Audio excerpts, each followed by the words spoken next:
한 후배 목사님이 서울 사랑의 교회 옥하는 목사님 생전에 목사님과 이야기를 나눈 내용인데요. 후배 목사님이 목사님에게 물어봤습니다. 목사님, 성도들이 변화가 되고 열매가 나타나고 교회가 이렇게 크게 성장하니까 얼마나 행복하신가요? 목사님은 제일 행복할 때가 언제입니까? 옥 목사님이 대답하십니다. 나는 솔직히 말해서 목회자로서 제일 행복한 게 나 같은 죄인이 구원받아서 하나님 편에 서서 하나님의 메시지를 전하는 자리에 있는 것 자체로 나는 말할 것 없이 행복해. 그럼 교회가 성장하고 성도들에게 열매가 나타나고 하는 것은 목사님에게 행복의 요인이 아닙니까? 목사님 대답합니다. 왜? 좋기야 좋지. 그걸 싫어할 목회자가 어디 있겠나. 그런데 그건 내 관심이 아니야. 그러면서 다시 옥 목사님이 후배에게 물어보셨답니다. 그러면 남 목사, 열매가 안 나타나면 어떻게 할 건가? 열매가 안 나타날 수도 있지 않은가? 그러면 그 목회는 실패한 건가? 꼭 꽃을 보고 열매를 봐야 성공한 목회인가? 라고 물어보셨다고 합니다. 짧은 대화의 내용이지만 참 많은 생각을 하게 하는 내용이죠. 우리가 열매에 집중하고 그 열매만을 바라본다면 그 열매를 맺기까지 수많은 노력과 정성들, 그 시간과 주변의 모든 여건들과 환경들, 어쩌면 나무에 달려있는 열매보다 더 소중하고 가치 있는 것들을 그냥 지나치게 될 수 있다라는 것이죠. 그래서 열매가 전부라면, 그래서 열매로 전체를 우리가 평가한다면 예배 한 번 드리고 형에게 맞아 죽은 아벨의 죽음은 어떻게 해석을 할 수 있겠습니까? 또 유대인들에게 당당하게 복음을 전하다가 돌에 맞아 죽은 스데반 집사의 죽음은 우리가 뭐라고 이야기할 수 있겠습니까? 또한 아무런 저항 없이 자신을 죽음으로 몰아넣은 유대인들의 죄를 용서해 주시고 어린 양과 같이 말없이 십자가에서 처참하게 죽어가신 우리 예수님의 죽음은 우리가 무엇라 말할 수가 있겠습니까? 우리가 본질에서 벗어나지 않기를 원합니다. 그러면서 목회자의 본질을 한번 생각해 봤습니다. 저는 바울이 제자 디모데에게 준 이 말씀을 항상 마음에 새기면서 살아가고 또 목회를 하고 있는데요. 디모데후서 2장 15절의 말씀입니다. 너는 진리의 말씀을 옳게 분별하며 부끄러울 것이 없는 일꾼으로 인정된 자로 자신을 하나님 앞에 드리기를 힘쓰라라는 이 말씀입니다. 제가 학교 다니면서 어느 날 이 말씀을 도서관에 앉아서 묵상을 하고 있는데 이 말씀을 읽을 때 심장이 쿵 하고 떨어지는 거예요. 그 전에도 너무나 잘 아는 말씀이었죠. 그런데 이상하게 그날 이 말씀이 심장에 박히면서 너는 하는데 제 심장이 무너지는 거예요. 그래서 이 말씀을 가지고 함께 지금까지 마음에 새기면서 살아오고 있습니다. 여러분, 이 포도송이가 목회의 본질이 아니라 이게 본질이 아니라는 거예요. 잘 익어가고 있습니까, 여러분?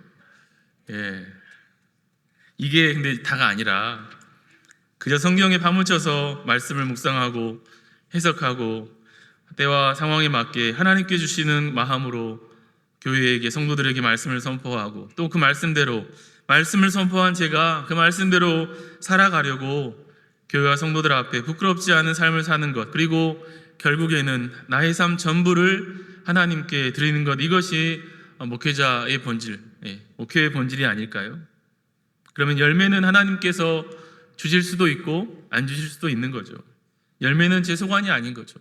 옥하나 목사님 마지막에 이야기하신 것처럼 그거는 내 관심이 아니다. 우리의 관심사가 아니라는 것입니다. 그러면 성도님들의 본질, 성도의 본질은 무엇입니까? 결국은 돌아서 예배죠, 예배. 예배를 통하여서 하나님을 기쁘시게 해드리는 것이 성도의 본질 아닌가요?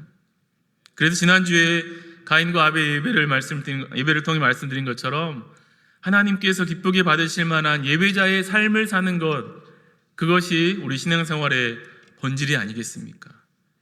1차적으로는 내가 그래서 예배를 잘 드리는 겁니다. 그리고 2차적으로는 내 주변의 사람들이 나로 인하여서 하나님을 온전히 예배할 수 있도록 전도하고 봉사하고 환난당한 성도들이나 말씀을 전하는 자를 위하여서 기도해 주시고 섬겨주시고 그것이 성도가 평생토록 하나님 앞에서 살아가야 될 성도의 삶 아닐까요? 천국에 갔는데 하나님께서 야, 너 몇 명 목회하다 왔냐? 교회 예산은 얼마 했냐? 이거 물어보실까요? 너 몇 평짜리 집에 살았어? 헌금 얼마나 했어? 너 직분이 뭐야? 30년 교회 다녔는데 아직도 집사야? 라고 말 안 하신다는 거예요. 자식들에게 유산으로 얼마나 남겨주고 왔냐? 하나님이 여러분 이거 물어보실까요? 아니겠죠. 하나님의 관심과 저와 여러분의 관심이 같았으면 좋겠습니다. 같은 곳을 바라보는 거죠. 하나님의 시선이 머무는 곳에 그곳을 우리가 믿음의 눈으로 함께 바라보는 것이죠. 포도송이 알맹이를 채우는 것보다 본질이 더 중요하다는 것을 말씀드립니다. 옳지 됐다, 포도송이 필요 없다네, 그게 아니라 사실은 포도송이를 채우는 것보다 더 어려운 것을 지금 말씀드리고 있는 거예요. 알맹이만 채우는 것이 아니라 하나님께서 원하시는, 진정으로 원하시는 성도의 삶이 무엇인가 지금 말씀을 나누기 원합니다. 정말로 하나님께서 원하시는 목회자의 삶, 성도의 삶, 이것들을 오늘 말씀을 통해 함께 나누기 원합니다. 본문을 보겠습니다. 차가워진 마음으로 길을 걸어가는 두 사람이 등장을 합니다. 한 사람의 이름은 글로바였고 한 사람의 이름은 알 수가 없습니다. 예루살렘에서 엠마오라는 마을로 가는 길이었습니다. 성경을 보시면 예루살렘에서 엠마오까지가 25리쯤 된다고 이야기합니다. 25리면 10km 정도 되죠. 10km의 길을 걸어가고 있어요. 그렇게 멀지 않은 거리죠. 걸어가면 2시간 반이나 천천히 가도 3시간 정도면 걸어갈 수 있는 거리입니다. 근데 여러분 어떻습니까? 길을 걸어갈 때 누구와 함께 걷느냐, 아니면 어떤 마음으로 어떤 목적으로 걷느냐에 따라서 그 길이 짧은 거리가 될 수도 있고요, 또 반대로 정말 힘들고 가도 나오지 않는 먼 거리가 될 수도 있죠. 제가 전주에 친한 목사님이 있어서, 동기 목사님이 있어서 종종 전주로 놀러를 가기도 합니다. 그리고 시간이 또 부족하면 중간에 남원에서 만나가지고 시간을 보내기도 합니다. 전주까지 천천히 가면 1시간 반이면 가죠. 그런데 놀러 갈 때는 금방 갑니다. 점심 먹고 또 차 마시고 2-3시간 함께 앉아서 이야기하다가 저녁 식사 전에는 이렇게 순천으로 돌아오는데요, 갔다 와도 하나도 힘들지가 않아요. 그런데 어떨 때 일로 아니면 성도님들 신방이나 다른 업무로 인하여서 왕복 한 3시간을 이렇게 운전했다고 하면 피곤하죠. 물론 성도님들과 함께 차에서 이야기도 하는 것도 너무 즐겁고 재미있습니다. 그런데 몸이 피곤한 건 사실이에요. 또 서울이라도 하루 이렇게 갔다 오는 날이면 돌아오는 길에 전주에서 순천까지가 그렇게 멀어요. 가도 순천이 나오지 않는 것 같아요. 마음으로 이렇듯 같은 거리지만 마음으로 느끼는 거리가 때와 상황에 따라서 분명히 다르다는 것입니다. 그러면 오늘 본문에 나오는 이 두 사람의 발걸음을 한번 상상을 해보시죠. 이 두 사람의 발걸음이 가벼웠을까요? 무거웠을까요? 어쩌면 엠마오가 나오지 않았으면 하는, 지금 걸어가고는 있지만 엠마오라는 마을이 자신들의 고향이 나오지 않았으면 하는 그런 마음으로 길을 걷고 있지 않았을까요? 여러분, 이 두 제자가 어떤 자들이었습니까? 주님을 따른다고 해서 하던 일 다 제쳐두고 가족들까지 다 뒤로 하고 예루살렘으로 온 자들이지 않습니까? 예수님께서 굶주린 백성들을 먹여주시고 병든 자들을 고쳐주시고 수많은 이적들을 베풀었을 그때에 이 두 제자들은 그 옆에서 얼마나 어깨가 올라가서 어기가 양양했겠습니까? 그리고 언젠가는 예수님께서 로마의 군사들과 유대 관리들을 물리치시고 이스라엘의 참 지도자가 되시면 좋은 자리, 높은 자리 하나라도 받을 줄 알았던 그 제자들 아닌가요? 그런데 그런 기대를 갖게 했던 예수님께서 아무런 힘도 없이, 정말로 설마 했는데 아무런 일도 없이 그냥 돌아가시고 만 것이죠. 물론 예수님께서 생전에 내가 죽으면 다시 살아나신다고 분명히 예언하셨지만 십자가의 그 모진 고난과 비참한 죽음이 너무나도 충격적이었기 때문에 다시 살아나신다는 그 말씀을 새카맣게 잊어버리고 말았던 것입니다. 그래서 예수님께서 십자가에 못 박혀 돌아가시자마자 어떻게 하겠어요? 로마의 군인들이나 유대인들한테 잡혀서 봉변당하기 전에 고향으로 도망갈 수밖에요.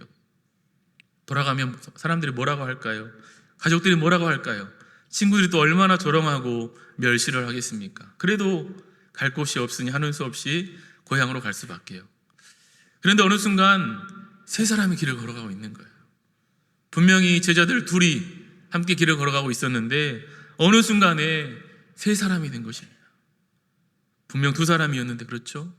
바로 부활하신 예수님께서 이 두 제자들과 함께 길을 걷고 계셨습니다. 성경은 이 제자들의 두 눈이 가리워져서 예수가 그인 줄 알아보지 못했다고 말씀하고 있습니다. 여러분, 무엇이 이 두 사람의, 두 제자의 두 눈을 가리웠을까요? 두려움이죠. 염려와 걱정이죠. 앞으로 어떻게 살아가야 되나? 사람들의 조롱과 모욕은 어떻게 견뎌야 되나? 두려움과 염려로 그들의 두 눈이 가리워진 것입니다. 그들의 마음속에는 이미 예수님이 사라져 버리신 것입니다. 사랑하는 성도 여러분, 우리 예수님께서는 우리와 동행하심을 믿으시기를 바랍니다. 부활하신 예수님은 지금 하늘 보좌 우편에 하나님과 함께 계시고 지금은 성령님께서 우리와 함께 하고 계십니다. 믿음은 바라는 것들의 실상이고 보이지 않는 것들의 증거다라고 말씀하였습니다. 믿음이 보게 하는 것입니다. 믿음이 느껴지게 하는 것입니다. 믿음이 삼위일체 하나님의 존재를 증명하는 것입니다. 이런 믿음으로 세상을 바라보는 저와 여러분이 되시기를 주의 이름으로 축복합니다. 첫 번째로 하나님께서 원하시는 성도의 삶은 그래서 믿음으로 보는 것을 원하고 계십니다. 하나님은 우리가 믿음으로 보는 것을 원하십니다. 성경을 보시면 유난히도 눈뜬 이야기가 많이 나옵니다. 그리고 다른 사람들은 볼 수 없는 것들을 본 사람들의 이야기가 성경에 많이 나옵니다. 한번 들어보십시오. 산 위에 방주를 지으라는 하나님의 명령에 순종한 노아는 보이지 않는 일들, 곧 파란 하늘에서 40일 동안이나 폭우가 쏟아질 것을 보고 산 위에 배를 지었습니다. 아브라함은 하나님께 허락하신 땅 동서남북을 믿음의 눈을 들어서 바라보았습니다. 야곱은 쌍둥이 형 에서를 피하여 도망가던 중에 베델에서 돌베개를 베고 고난잠을 자다가 땅에서부터 하늘까지 닿은 사닥다리를 천사들이 오르락 내리락 하는 환상을 보았습니다. 요셉은 17살의 소년의 때에 형들이 묶은 곡식단이 요셉의 곡식단을 향하여서 절을 하고 하늘의 해와 달과 11개의 별들이 자기에게 절하는 환상을 보았습니다. 또한 가나안 땅을 40일 동안 정탐하고 돌아온 10명의 정탐꾼들이 가나안 땅의 거대한 족속들을 바라볼 때에 하나님의 사람 여호수아와 갈렙은 그 땅을 허락하신 하나님의 말씀, 하나님의 약속을 바라보았습니다. 모세는 그의 나이 120세에 그의 눈이 흐리지 아니하여서 비스가산 정상에 올라가서 우리나라의 강원도 땅만큼 되는 가나안 땅 온 지경을 믿음의 눈으로 바라보았습니다. 북이스라엘 백성들의 죄악으로 3년이 가도록 가뭄이 들었을 그때에 선지자 엘리야는 선만한 작은 구름에서 큰 비를 보았습니다. 선지자 이사야는 우시야 왕이 죽던 그 해에 주께서 높이 들린 하늘 보좌에 앉아 계시고 성전에 가득한 주의 옷자락을 보았습니다. 또한 죄악으로 가득했던 남유다가 멸망하기 전에 선지자 예레미야는 살구나무 가지와 끓는 가마 환상을 보았습니다. 또한 동방박사들은 먼 나라에서부터 신비한 별을 보고 아기 예수님을 찾아 예루살렘까지 찾아왔습니다. 예수님은 수많은 병자들을 고쳐주셨지만 유독 앞을 못 보는 맹인의 눈을 뜨게 하신 이적을 많이 베풀어 주셨죠. 사도 바울도 성령의 강한 빛으로 말미암아 두 눈에 비늘 같은 것이 끼어 있어서 앞을 볼 수 없을 그때에 성령께서 보내주신 제자 아나니아가 안수하며 기도할 때에 그의 두 눈이 띄어지는, 비늘이 벗겨지는 역사가 있었습니다. 또한 오늘 엠마오로 향하는 두 제자 역시 주님의 두려움과 염려에 사로잡혀서 예수님을 알아볼 수 없었지만 우리 주님께서 주신 떡을 먹을 때에 그들의 두 눈이 비로소 밝아져서 예수님, 곧 부활하신 예수님이신 줄을 알게 되었습니다. 사랑하는 성도 여러분 오늘 무엇을 보고 계십니까? 요즘 무엇을 보고 살고 계신가요? 세상은 안목의 정욕에 사로잡혀 사는 사람들이 너무 많은 것 같습니다. 하나님께서 나에게 허락하신 것들 외에 다른 것들, 곧 먹음직도 하고 보함직도 하고 지혜롭게 할 만큼 탐스러워 보이는 모든 것들은 여러분 이 시대의 선악과입니다. 하나님은 분명히 선악과를 따먹지 말라 말씀하셨고, 그 선악과를 따먹는 날에는 정녕 진짜로 죽을 것이다 경고하셨습니다. 여러분, 아무리 세상 사람들이 여러분들을 유혹해도 또다시 선악과를 범하는 죄를 짓지 않기를 축복합니다. 그럼 오늘 우리는 무엇을 바라보아야 될까요? 믿음의 눈을 들어서 하나님의 영광을 바라보시고 십자가를 바라보시고 그 안에 부활하신 예수 그리스도 십자가의 그 사랑을 바라보시며 우리 안에 내주하시는 성령님의 역사를 바라보고 하나님께서 나에게 허락하신 모든 것들, 곧 사랑하는 부모님과 아내와 남편과 자녀들과 가정과 교회와 성도들과 일터와 동료들과 그리고 하나님께서 만드신 모든 피조물들, 곧 자연을 우리가 믿음의 눈으로 주님의 마음으로 바라볼 수 있는 은혜가 있기를 간절히 소망합니다. 그러려면, 우리의 눈이 밝아지려면 어떻게 하면 될까요? 오늘 말씀에 답이 있는데요, 먹어야 됩니다. 먹어야 됩니다. 무엇을 먹어야 됩니까? 떡을 먹어야 됩니다. 예수님께서 떼어주신 떡을 먹으면 됩니다. 본문 보시면 30절 이하에 그들과 함께 음식 잡수실 때에 떡을 가시사 축사하시고 떼어 그들에게 주시니 그들의 눈이 밝아져 그인 줄 알아보더니 말씀합니다. 여기서 떡을 여러 가지로 해석할 수 있겠지만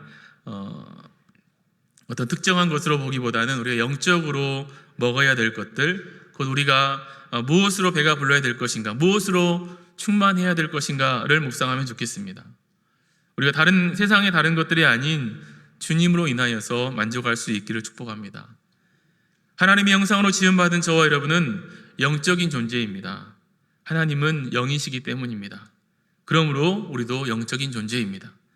그러한 영적인 존재인 우리가 세상의 것들, 곧 썩어 없어질 것들로 인하여서 만족할 수 없다라는 것입니다. 우리는 그런 존재가 아닙니다. 유한한 것들, 물질적인 것들로 만족할 수 없습니다. 그러면 무엇으로 만족할 수 있겠습니까? 영원한 것들이죠. 곧 하나님의 말씀과 하나님의 나라와 영원한 사랑으로 우리는 만족할 수 있는 존재입니다. 아무것도 없는 광야에서 하늘의 음식, 신령한 음식 만나를 먹은 이스라엘 백성들은, 곧 육신의 배를 채운 이스라엘 백성들은 만족했을까요? 아니요, 아니더라고요. 배부르면 만족할 줄 알았어요. 듣도 보도 못한 하늘에서 내려온 만나를 먹으면 살 것 같았어요. 그런데 아니래요. 1년도 못 갔습니다. 1년이 지나니까 기름지다고 느끼하다는 거죠. 맛없다고 못 먹겠다고 하나님을 원망하고 불평하기 시작했습니다. 이런 이스라엘 백성들에게 하나님은 말씀하셨습니다. 신명기 8장 3절에 너를 낮추시며 너를 줄이게 하시며 또 너도 알지 못하며 너희 조상들도 알지 못하던 만나를 너에게 먹이신 것은 사람이 떡으로만 사는 것이 아니요 여호와의 입에서 나오는 모든 말씀으로 사는 줄을 내가 알게 하려 하심이니라.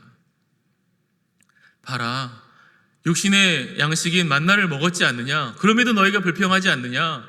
너희들은 만나를 먹어서 배부를 존재가 아니야.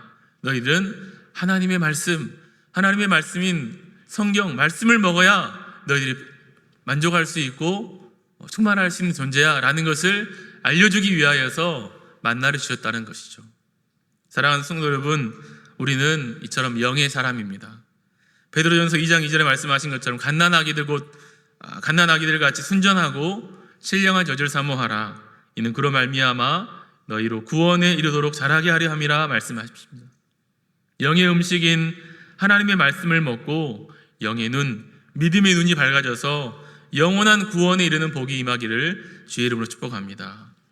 두 번째로 하나님께서 원하시는 성도의 삶은 뜨겁게 사는 것입니다. 우리가 뜨겁게 사는 걸 원하세요.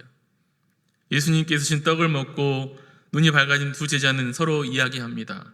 32절에 그들이 서로 말하되 길에서 우리에게 말씀하시고 우리에게 성경을 풀어주실 때에 우리 속에서 마음이 뜨겁지 아니하더냐.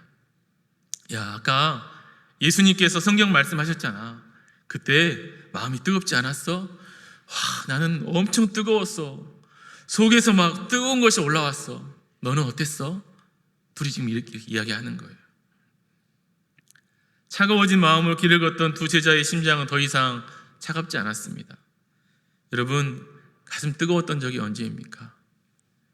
최근에 어떤 일을 할 때 가슴이 뜨거웠습니까? 아이고 목사님, 내가 나이가 몇인데 뜨거울 일이 뭐가 있겠습니까? 아니던데요. 지난주에 연세가 막 지긋하신 권사님, 집사님들 오셔가지고 예배 시간에 막 마음이 뜨거웠다고, 가슴이 뜨거웠다고 지난주에 말씀하시던데요. 그분들은 뭐죠? 사랑하는 성도 여러분, 살아있으면 뜨거워야 됩니다. 뜨거워야 삽니다. 우리의 몸과 영혼이 살아있는 동안에 뜨거워야 됩니다. 정말 간절히 바라기는 뜨거운 교회, 뜨거운 성도가 되시기를 축복합니다. 다시 여쭙겠습니다. 여러분은 언제 가슴이 뜨거웠습니까? 이렇게 여쭤보면 우리 성도님은 너무 거룩하셔가지고 신앙생활의 영역에서만 이렇게 고민을 하시는 것 같아요.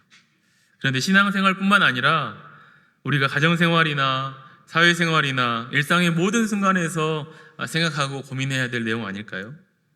아내와 남편을 바라보는데, 아내가 남편을 바라보는데, 남편이 아내를 바라보는데 차가우면 안 되잖아요. 그렇죠? 눈에서 꿀이 막 뚝뚝 떨어져야죠. 자녀들을 바라보는데 마음이 차가우면 어떡하겠어요? 안 되잖아요. 학교에서 아이들 가르치는 교사가 아이들을 바라보는데 가슴이 차가우면 어떡하겠어요? 안 되잖아요. 목사가 하나님의 말씀을 묵상하고 성도들을 바라보고 교회를 바라보는데 아무런 감동이 없다면 어떡하겠어요? 큰일이잖아요. 그러면 안 되잖아요. 성도가 마찬가지로 하나님을 찬양하고 정죄하신 하나님을 예배하는데 감동이 없으면 어떡하겠습니까? 안 되잖아요. 차가워진 마음으로 왔다가 차가워진 마음 그대로 돌아가면 여러분 낭패죠. 가인의 예배가 아니겠습니까? 그게? 성경을 보십시오. 하나님의 역사를 이루어 나간 사람들은 다 뜨거웠습니다. 뜨거운 사람들이 하나님의 역사를 이루어 나갔어요. 성령의 불이 그들의 심장을 타오르게 했기 때문이죠. 청년 여호수아는 모두가 안 된다, 아니다, 가나안의 땅에 들어가면 거대한 족속들 때문에 우리는 다 죽을 것이다 라고 하나님을 원망할 그때에 뜨거운 심장을 가지고 모세와 백성들을 향하여서 선포했습니다. 아닙니다. 하나님께서 이 땅을 주신다고 약속하지 않았습니까? 우리는 들어가면 하나님께서 이 땅을 주실 것입니다. 당당하게 외쳤습니다. 선지자 예레미야는요, 처음에 하나님의 말씀이 그에게 임했을 때 나는 아이와 같아서 말할 줄 모릅니다. 슬픕니다. 두렵습니다. 라면서 선지자의 사명을 거절했었습니다. 그러나 하나님은 예레미야가 필요했어요.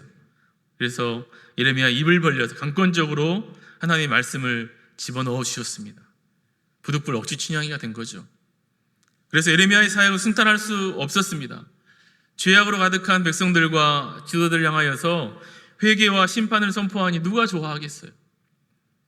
당시 거짓 선지자들과 타락한 종교 지도자들은 예레미야의 입을 막으려고 끊임없이 방해하고 박해하고 심지어 그를 죽이려고 했습니다. 그래서 그만해야 되겠다. 나 더 이상 하나님의 말씀을, 메시지를 선포하지 않겠다. 입을 닫으려고 마음을 먹었어요. 그런데 그 마음이 불타오르는 거예요. 다시 일어나서 주의 말씀을 선포하지 않고서는 견딜 수 없는 불이 그 심장에서 타오르는 거예요. 예레미야 20장 7절에서 9절 말씀을 통해 한번 확인하겠습니다. 여호와여, 주께서 나를 권유하심으로 내가 그 권유를 받아 싸우며 주께서 나보다 강하사 나를 이기셨으므로 내가 안 한다고 했잖아요. 나는 아이와 같아서 말을 잘 못하고 슬프고 두려우니까 안 한다고 했는데 나보다 힘이 세신 하나님께서 나를 억지로 내게 왜 말씀을 넣어주셔서 했잖아요. 그러면 순탄하게 하셔야죠. 형통하게 하셔야죠. 그런데 뭡니까? 내가 조롱거리가 되니 사람마다 종일토록 나를 조롱하나이다. 내가 말할 때마다 외치며 파멸과 멸망을 선포함으로 여호와의 말씀으로 말미암아 내가 종일토록 치욕과 모욕거리가 됨이니이다. 그래서 내가 다시는 여호와를 선포하지 아니하며 그 이름으로 말하지 아니하리라 하면 안 하겠습니다. 그만하겠습니다. 못하겠습니다 하고 입을 닫아버렸더니 어떻게 되었습니까? 나의 마음이 불붙는 것 같아서 골수에 사무치니 답답하여 견딜 수 없나이다. 내 마음 가운데 불이 올라와서 주의 이름을, 하나님의 회개의 말씀을 선포하지 않고서는 답답하여 견딜 수 없다는 예레미야의 선포였던 것입니다. 여러분, 예레미야의 그 심정을 이해가십니까? 그런데 비단 말씀을 선포하는 저에게만, 목회자들에게만 이러한 열정이 필요할까요? 그렇지 않습니다. 우리는 모두가 다 하나님께서 택한 백성이고 거룩한 제사장입니다. 하나님을 예배하는 찬양대원들, 또 다음 세대를 말씀과 기도로 양육하는 교사들, 주의 마음으로 목장을 섬기시는 목자 부목자들, 교회 일꾼으로 세움받은 항존직들, 방송실에서, 카페에서, 식당에서, 재정보실에서, 로비에서, 추운 주차장에서 각양 은사를 따라서 성도와 교회를 위해 봉사하는 모든 일꾼들, 그리고 특별히 하나님께서 나의 주인이 되어주시고 그의 아들 예수 그리스도를 나의 구주로 고백하는 여기 계신 모든 성도님들이 각자의 자리에서 온전히 하나님을 예배하고 목회자로서 성도로서의 삶을 살아가려면, 그리고 세상 속으로 나아가서 그리스도인다운 삶을 살아가려면 이 뜨거움, 중심이 불붙는 것 같은 열정이 있어야 될 줄로 믿습니다. 그래서 가슴 뜨거운 저와 여러분이 되시기를 간절히 소망합니다. 그러려면 교회를 향한, 하나님을 향한 그런 마음들, 교회를 향한 성도와 세상을 향한 이 가슴이 뜨거우려면 어떻게 하면 뜨거워질까요? 말씀이 임하면 됩니다. 엠마오를 향하던 그 제자들에게 부활하신 주님께서 성경을 풀어 해석해 주실 그때에 그들의 가슴이 뜨거워졌다고 고백하지 않습니까? 하나님이 주신 그 말씀을 받아먹은 예레미야의 심장은 불이 타오른 것처럼 뜨거웠습니다. 사랑하는 성도 여러분, 하나님의 말씀, 성경을 많이 자주 묵상하시기를 축복합니다. 시편 119편 103절에 주의 말씀의 맛이 내게 어찌 그리 단지요, 내 입의 꿀보다 더 다니이다. 이 시편 기자의 고백이 우리 한 사람 한 사람, 우리 모두의 고백이 되었으면 좋겠습니다. 목사님, 말씀이 너무 달아요. 집사님, 주사님, 말씀이 너무 맛있어요. 이런 고백이 우리 입술을 통하여서 나올 수 있기를 축복합니다. 설교자를 통해 주시는 말씀을 듣는 것으로만 만족하지 마시고 적극적으로 오늘 만나를 매일매일 먹었던 것처럼 오늘 나에게 주시는 하나님의 음성을 말씀을 통해 들으시고 나에게 주어진 나의 삶에 맞는 상황 가운데 맞는 그 말씀을 내가 스스로 찾아 묵상하고 그 말씀을 붙들고 기도하고 이렇게 능동적으로 적극적으로 하나님의 말씀, 성경을 찾아보고 묵상할 수 있는 그런 수준의 성도와 교회가 될 수 있기를 간절히 소망합니다. 어렵습니다. 그냥 예배만 드린다고 이런 수준으로 올라가지 않아요. 10년, 20년, 30년 예배만 드린다고 해서 이런 수준이 되는 것 같지 않더라고요. 쉽지 않죠. 그러나 충분히 그럴 만한 가치가 있습니다. 열매가 있고 은혜가 있기 때문입니다. 교회가 도와드리고 저희 목회자들이 열심히 도와드리겠습니다. 끝으로 우리 심장의 온도를 올리기 위한 한 가지 방법이 더 있는데요, 그건 사랑하는 것입니다. 사랑하는 것입니다. 사랑하면 온도가 올라갑니다. 정말로 하나님을 사랑하면 사랑하는 하나님의 말씀이 더 사랑스러워지고 소중해지고 더 맛있어지지 않겠습니까? 하나님이 여러분들을 사랑하십니다. 하나님의 그 사랑이 짝사랑이 되지 않도록 지금보다 더 하나님을 사랑하시고 교회와 성도를 사랑하시기를 바랍니다. 또한 부모님을 사랑해 주시고 아내와 남편을 더 사랑하고 자녀들을 사랑하되 더 뜨겁게, 아니 더 뜨거운 마음이 생길 때까지 사랑하는 성도가 되시기를 바랍니다. 광주신학대학원에 다닐 때 학교 총장님이셨던 황승영 교수님께서 수업 시간이나 학교 시간대마다 이렇게 학생들과 인사를 나누셨습니다. 부드럽고 따뜻한 사람이 됩시다. 부드럽고 따뜻한 사람, 온유한 사람이 되자는 거죠. 세상은 냉철하고 차갑고 논리적이고 똑똑하고 지혜로운 사람을 원하지만 하나님은 그것보다는 온유한 사람, 부드럽고 따뜻한 사람을 찾고 계십니다. 그래서 아마 앞으로 이제 목회를 평생 해나가야 될 전도사들에게 그렇게 인사하자고 하셨던 것 같아요. 부드럽고 따뜻한 목회자가 되어라 라는 그런 마음으로요. 한번 옆 사람과 인사해 보실까요? 부드럽고 따뜻한 사람이 됩시다. 한 번 더요. 부드럽고 따뜻한 사람이 됩시다. 이런 마음이 뜨거워지면 몸도 뜨거워지는 거죠. 그렇죠. 그래서 몸과 마음이 뜨거워지면 건강해집니다. 힘이 붙고 능력이 생깁니다. 그 힘과 능력으로 건강하게 하나님을 사랑하고 이웃을 더 사랑하는 성도가 되시기를 주의 이름으로 축복합니다. 함께 기도하겠습니다. 하나님 은혜를 감사합니다. 저희들을